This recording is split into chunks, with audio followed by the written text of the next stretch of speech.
steelhead. I can only speak to you in terms of steelhead because I have zero experience fishing for striper and these other species you talked about. I don't know about that, but I do know one thing: is if you apply lifting pressure, the fish, he can't. All he can do is flare his fins, and it minimizes their ability to swim. It doesn't eliminate it, and sometimes, quite frankly, a fish will outclass us. Okay, no matter what you do, the fish he's in charge and he takes your flies. But if you use a lifting technique, what happens is if that fish is running towards structure like this, like all the trees over in here, or he's running down into some boulders, if you try to turn the fish off to the side, which is what we're used to doing, that steelhead is he's like an airplane wing. Okay. All right. Or he's like a sail. When you're sailing, you pull the sail, and the sail becomes efficient. Well, think of a fish that's about this tall, about this long, sort of like the oar blade right here. When you pull to the side on that fish that's moving, you just create resistance, and the fish might deviate on his trajectory a little bit, but generally he's going to speed up. And he's going to go right into that structure, and you'll probably lose him. You'll probably lose him. Okay. But if you do this, and you come up and you try to apply a lifting pressure, it doesn't always work. But let me just say, more often than not, what happens is as the fish is charging and you have that lifting pressure, it causes him to do this with his fins, which slows him down. And if you can get his head to come up, his belly will push water, and then he'll stop. But he'll roll. You'll see him rolling because he's trying to orient himself so that he can continue to swim. And when he's rolling, then you apply the side pressure to pull. You have to look in the water as you're fighting him. So when you see his white belly, and you'll see it. You'll see as he's rolling after you've stopped him. You'll see his white belly. Then just smoothly lower the rod. Try to dig some more line. Try to take 3 feet. You might only be able to take 6 inches, but try to take 3 feet. Try to take 10 feet. It's amazing sometimes how much line we can get. And then he'll get up next to the boat. And don't get cocky. Because sometimes when they get next to the boat, that's just a lull. Because there'll be another surge. Is that right? Yeah, there'll be another surge. Some steelhead only run once, some don't run at all, some will run 3 times, some will jump, some don't jump. Okay? But you can never really trust them until once you see the head is above the water and you're kind of sliding them along. That's a fish that's he's tired. Pretty much done, and you can really pull and try to slide him into the net. The net here doesn't move really fast in the water because it's big. There's a lot of resistance. So some folks say to me, "Well, Chris, why don't you try and scoop him?" I won't try to scoop him because I'll bump him off. Especially with 2 flies on there. Yeah, with 2 flies on there. So I lay the net in the water, and I'll try to move it around a little bit for you, but I want you guys to try to slide that fish in, and once you get him over that net, drop your rod, and I'll lift the net up. Does that make sense? Okay, so that's kind of fighting the fish a little bit.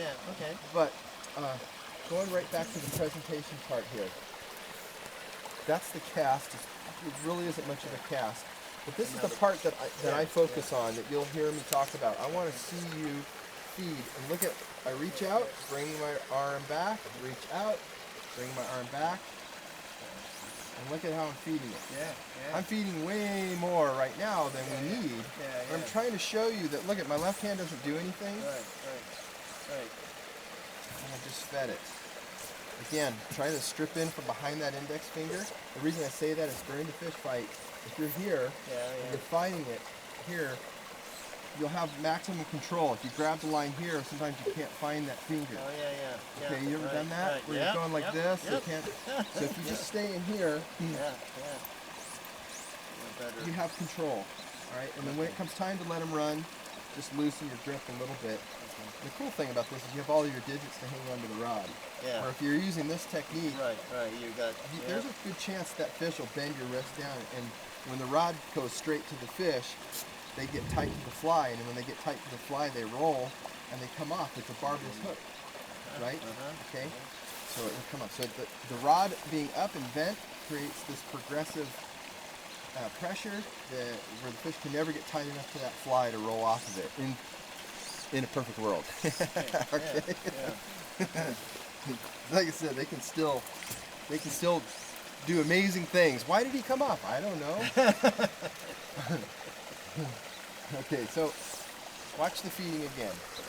I feed now. Okay.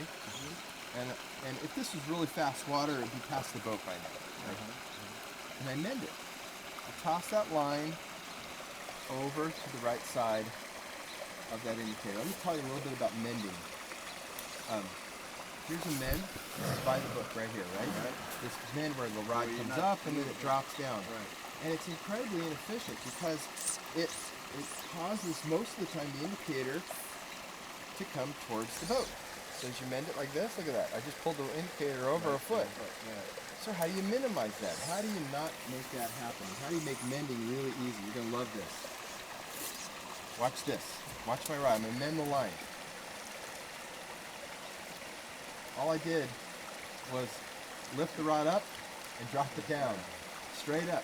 Why did that work? Because the fly line, let me do this again. Let me get it set up. Right down here. Okay. So the fly line's ahead of it. Just by lifting up the rod and dropping it, as I lift it up, the weight of the line and the inertia of the line as it gets lifted off the water creates this upward energy and the line lands upstream of the indicator. Does that make sense? So it's just lift straight up. So what I'm asking you to do today is don't maintain a good drift. Fix a bad one. Okay? Yeah. Is that better? Yeah. Does that make sense? Yeah. So don't constantly do this, guys. I want you to be ready for the strike. And heck, we catch them all the time on a bad drift. I mean, it does happen. All right? Yeah. It does. So let the drift go bad. Let the fly line eventually creep down ahead of the indicator. And when it's ahead of the indicator, just lift your rod up and then lower the fly line. All right? If you really want to improve that mend, you lift the rod up and then you reach out with your arm and toss the line above the indicator. See what I just did there? Yeah. I lift the rod up, I let the line drop, and I reach. And that throws it to the outside, which creates a better drift. That's known as a stack mend. Okay. That's what they call that. Some of us call it bumping the indicator over. You can use that style of a mend, that stack mend, to bump the indicator over. See, I feed some more line so I can lift my rod up high, and then I can bump it. Sometimes just pulling on that curve will snug that indicator into position. And you've got a nice indicator drift, where the fly suspended cleanly and naturally in front of the fish. Okay. All right, so is this making sense so far? That makes sense. All right. Gotta do it. It's not easy. It's not totally easy to do. I've been criticized in the past for using terminology like all you have to do. Yeah. All you have to do is this, or you know, just do it like this. And I just want you to know that it is hard to do, and I don't expect you to do it perfectly. But I know one thing: I don't get what I don't ask for. I want you to do it perfectly. Just, yell at us all day. That's okay. I want you to do it perfectly. I want you to do really well. Yeah, just let us know how we're doing. That's all. And if I do jump all over you a little bit, just know that it's all in fun. Sure. You want us to catch something. If I'm pushing you, it's because I can sense that you can do it. Okay. I can see it. Sounds good. If I'm not pushing you, then you're either doing it perfectly, or I just know we're not going to get there. Forget it. I give up. This guy's hopeless. Well, no, that's good. Nobody's hopeless. Let's go fishing.